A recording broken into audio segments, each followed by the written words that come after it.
Sir Tadipatri Chandrasekhar గారు ఇప్పుడు ఒక ట్రెండింగ్ వీడియో ఒకటి చూసాం. అది చూస్తుంటే అందులో నిన్ను వీడని నీడని నేనే అనే ఒక పాట చంద్రబాబును వెంటాడుతున్నట్టుగా, అది పాట అయితే ఇది పాపం అన్నట్టుగా ఉంది.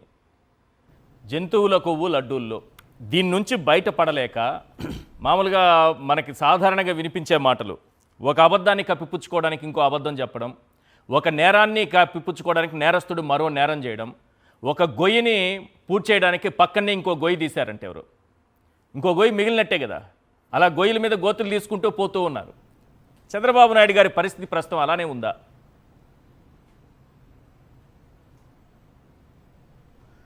ఖచ్చితంగా సార్. ప్యానెల్లో ఉన్నటువంటి పెద్దలకి, సాక్షి టీవీ ప్రేక్షకులకి, వీక్షకులకి శుభ సాయంత్రం సార్. చంద్రబాబు నాయుడు గారి పరిస్థితి ఎట్లుందంటే, ఇవాళ బడ్జెట్ ప్రసంగంలో గవర్నర్ గారితో చెప్పినట్టుగా ప్రగతి పదంలో రాష్ట్రం దూసుకోకపోవటంలా పతనం వైపు రాష్ట్రం దూసుకొని పోతుంది. పునరుద్ధరణ, పునర్నిర్మాణం, లేకపోతే అభ్యుదయం అంటూ పెద్ద పెద్ద మాటలు చెప్పినటువంటి గవర్నర్ గారితో చెప్పించినటువంటి ఆ ప్రసంగానికి వాస్తవం ఎట్లుంది అంటే, అవినీతి, అరాచకం, అప్పుల కుప్పగా రాష్ట్రం మారిపోవడం. ఇదంతా కూడా చంద్రబాబు నాయుడు గారి యొక్క కూటమి ప్రభుత్వ పతనానికి నాంది పలుకుతుంది. కాబట్టి వీటి నుంచి తప్పించుకోవటానికి వరదలు వచ్చినప్పుడు అనుకోకుండా ఒక లడ్డు వ్యవహారాన్ని బయట పెట్టాడని మనమందరం అనుకున్నాం. కానీ రీసెంట్గా ఒక పచ్చి నిజం, ఒక చేదు నిజం, హెరిటేజ్ అనేటటువంటి వ్యవస్థకి ఈ తిరుమలలో ఉన్నటువంటి నెయ్యి కాంట్రాక్ట్ కట్టబెట్టడానికి చంద్రబాబు నాయుడు గారు తెర చాటున పెద్ద డ్రామా అనేటటువంటి వాస్తవం మనం కొన్ని విషయాలను మనం గమనించినట్లయితే అర్థం అవుతుంది సార్. హెరిటేజ్ చంద్రబాబు నాయుడు గారి భార్య గారు, వారి కుటుంబ సభ్యులు నడిపేటటువంటి వ్యవస్థ, దానికి సంబంధించినటువంటి వెబ్సైట్ ఇది. ఓకే. ఈ వెబ్సైట్లో heritage.in/diary/manufacturing units అని కానీ మీరు టైప్ చేస్తే ఓకే, మీకు 22 మ్యానుఫ్యాక్చరింగ్ యూనిట్ల యొక్క, హెరిటేజ్ యొక్క 22 మ్యానుఫ్యాక్చరింగ్ యూనిట్ల డీటెయిల్స్ బయటకు వస్తాయి. దీనిలో ఇందాపూర్ డైరీ అనేటటువంటి ఒక కంపెనీ కూడా ఉంటుంది, 17వ నంబర్. ఓకే, మీరు ఒకసారి చూడొచ్చు, ఎవరైనా కానీ గమనించవచ్చు. Indapur, okay, Indapur dairy and milk product పేరుతోటి వీళ్ళ మ్యానుఫ్యాక్చరింగ్ యూనిట్ ఉంది. ఇది ఇందాపూర్లో ఉంది, బారామతికి దగ్గరలో ఉంటుంది ఈ ప్లాంట్, మహారాష్ట్రలో. ఈ ప్లాంట్ అనేక సందర్భాల్లో తిరుపతి నెయ్యి టెండర్లో పార్టిసిపేట్ చేసింది. ఓకే. 2014 నుంచి నేటి వరకు పార్టిసిపేట్ చేస్తూనే ఉంది.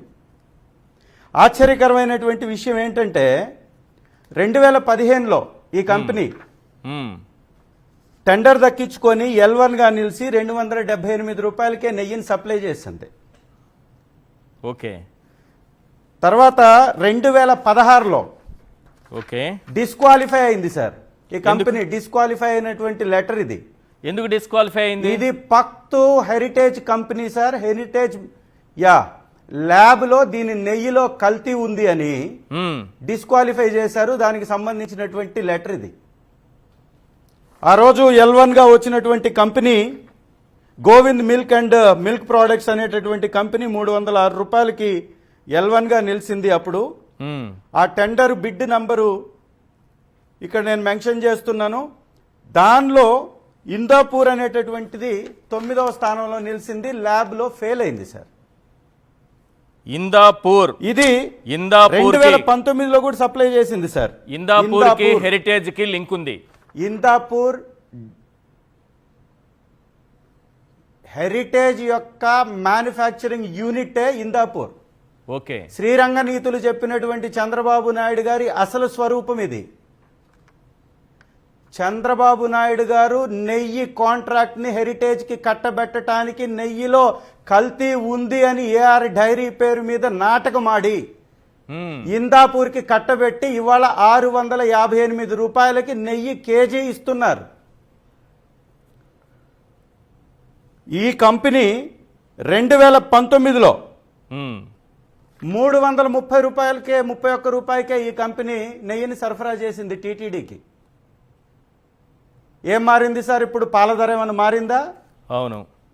పాల ధర మారిందా? మ్మ్. డిస్క్వాలిఫై అయినటువంటి కంపెనీ 2016లో ఇవాళ 658 రూపాయలకి కాంట్రాక్ట్ దక్కించుకుంది. ఎట్లా సాధ్యం ఇది? ఇది హెరిటేజ్ కంపెనీ. 330 రూపాయలు ఆ రోజు పాల ధర, ఈ రోజు పాల ధర పెద్ద తేడా లేదు. ఇంకా మాట్లాడుకుంటే పాల ధర ఇప్పుడే కొంచెం తగ్గింది. మరి అట్లాంటిది 658 రూపాయలకి వాళ్ళు టెండర్ ఎందుకు కట్టబెట్టారు? హెరిటేజ్ తోటి పక్తు వ్యాపారం టీటీడీ తరఫు నుంచి చేస్తుంది చంద్రబాబు నాయుడు గారు అని చెప్పటానికి ఇంతకు మించినటువంటి ఆధారం అవసరం లేదని ముక్త కంఠంతో చెప్పొచ్చు. ఇవాళ మనం మాట్లాడుకుంటే టీటీడీ లడ్డు విషయం, టీటీడీ లడ్డుకు సంబంధించి జూలైలో క్యాన్సిల్ అయినటువంటి ఫెయిల్ అయినటువంటి 4 ట్యాంకర్లు సెప్టెంబర్లో మళ్ళీ తిరిగి టీటీడీకి వచ్చాయి. ఏఆర్ డైరీ అనేటటువంటి సంస్థ చంద్రబాబు నాయుడు గారు కరెక్ట్గా ముఖ్యమంత్రి అయినటువంటి 12వ తారీఖు సార్, ఎస్, వారు ప్రమాణ స్వీకారం చేసినటువంటి 12వ తారీఖునే ఆ కంపెనీ కార్యకలాపాలు మొదలుపెట్టింది. ఒకసారి చూడండి చరిత్ర. అంటే ఎంతటి నిజాలు దీనిలో దాగున్నాయో చూడండి. ఏఆర్ డైరీకి సంబంధించినటువంటి క్యాన్సిల్ అయినటువంటి 4 ట్యాంకర్లు వారి ప్రభుత్వంలోనే వెనక్కిపోతాయి. అవును. టీటీడీ ల్యాబ్ వాటిని రిజెక్ట్ చేస్తుంది. ఏఆర్ డైరీకి టీటీడీ మెయిల్ పెడుతుంది. ఆ 4 ట్యాంకర్లు వెనక్కి వెళ్ళిపోకుండా సెప్టెంబర్ దాకా శ్రీకాళహస్తిలోని వైష్ణవి డైరీ దగ్గర స్టోర్ అవుతాయి. అవి మళ్ళీ తిరిగి టీటీడీకి వస్తాయి. టీటీడీలో వినియోగించారని చెప్తారు, దానిలో నుంచి శాంపిల్ తీశారని చెప్తారు. ఓకే. ఇంతకంటే మోసం, దగ, భక్తుల్ని అవమానపరచటం, దేవుణ్ణి ఈ విధంగా కించపరచటం తగునా చంద్రబాబు గారు అని అడుగుతున్నా. ఎస్, ఒక విషయం చెప్పండి చంద్రశేఖర్ గారు, ఒక విషయం చెప్పండి. నెయ్యి ఏఆర్ డైరీకి ఒక్క నిమిషం సార్. యా, ప్లీజ్ ప్లీజ్ చెప్పండి చెప్పండి చెప్పండి. వచ్చినటువంటి నెయ్యి ఏఆర్ డైరీకి సంబంధించినటువంటి 4 ట్యాంకర్లు టీటీడీ రిజెక్ట్ చేసింది. ఓకే. టీటీడీ ఏఆర్ డైరీకి మెయిల్ పెట్టింది. ఓకే. కానీ ఏఆర్ డైరీకి సంబంధించినటువంటి డ్రైవర్స్, ట్యాంకర్ డ్రైవర్స్ వాటిని తీసుకెళ్లలేదు. వైష్ణవి డైరీకి సంబంధించినటువంటి డ్రైవర్లు ఆ ట్యాంకర్లను తీసుకెళ్లి వైష్ణవి డైరీ శ్రీకాళహస్తి దగ్గర ఆపుతారు. 2 నెలల తర్వాత మళ్ళీ అదే నెయ్యి మళ్ళీ వినియోగంలోకి వస్తుంది. టీటీడీ దాన్ని తీసుకొని దాన్ని పరీక్షించకుండా దాన్ని వినియోగించేస్తుంది. వినియోగించిందంటే ఎవరు తప్పు? టీటీడీ బోర్డు తప్పు కాదా? అవును. చంద్రబాబు నాయుడు గారి ప్రభుత్వం తప్పు కాదా?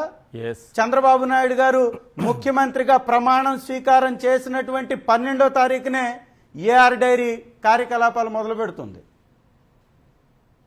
అంటే పక్తు రాజకీయం చేశారని చెప్పటానికి ఇంతకు మించినటువంటి ఆధారం అవసరం లేదు. కల్తీ జరిగితే ఖచ్చితంగా చంద్రబాబు గారు తప్పే. కాబట్టి భక్తులందరికీ వారు ఖచ్చితంగా సారీ చెప్పాలి. రెండవ అంశం కూడా సార్, ఒకసారి మీరు గమనించాలి. చంద్రబాబు నాయుడు గారు నాస్తికుడు అనేటటువంటి ప్రచారం విస్తృతంగా ఉంది. దీన్ని బలపరుస్తూ ఏ రోజు కూడా చంద్రబాబు నాయుడు గారు కానీ లోకేష్ గారు కానీ ఒక అయ్యప్ప స్వామి మాలేసుకోవడం కానీ, లేదా దుర్గమ్మ మాలేసుకోవడం కానీ, లేదా శివభక్తుల యొక్క మాలేసుకోవడం కానీ మనం చూసామా? పోనీ ఎప్పుడన్నా కుటుంబంలో గుండు కొట్టించుకున్నటువంటి పరిస్థితిని మనం ఎప్పుడన్నా గమనించామా? అది గమనించలేదు, కానీ పూజాది కార్యక్రమాల్లో బూట్లు వేసుకొని పాల్గొనడం మాత్రం గమనించాం. గుండు కొట్టించుకున్నటువంటి పరిస్థితి ఉందా? లేదు. ఇవాళ ఆయన చేయలేనటువంటి పనిని పవన్ కళ్యాణ్ గారితో చేపిస్తారు.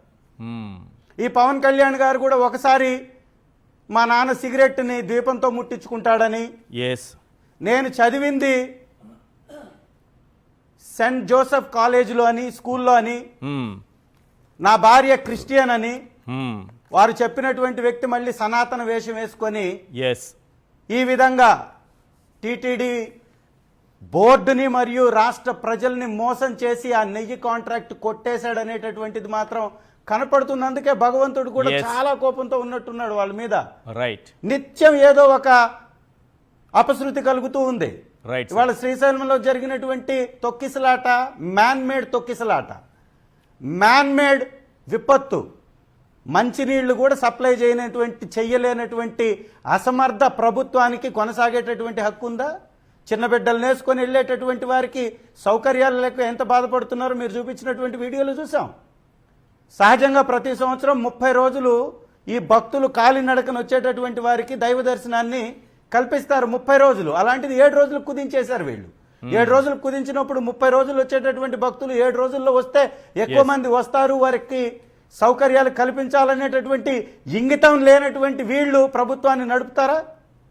ఖచ్చితంగా చంద్రబాబు నాయుడు గారు హిందూ ధర్మాన్ని కించపరుస్తూ ఆ నెపాన్ని క్రిస్టియన్ మతం అవలంబిస్తున్నారు జగన్మోహన్ రెడ్డి గారు అని వారి మీద నిందలు వేస్తూ వారిని మాట్లాడుతూ నిజంగా నేను అడుగుతున్నాను సార్, అసలు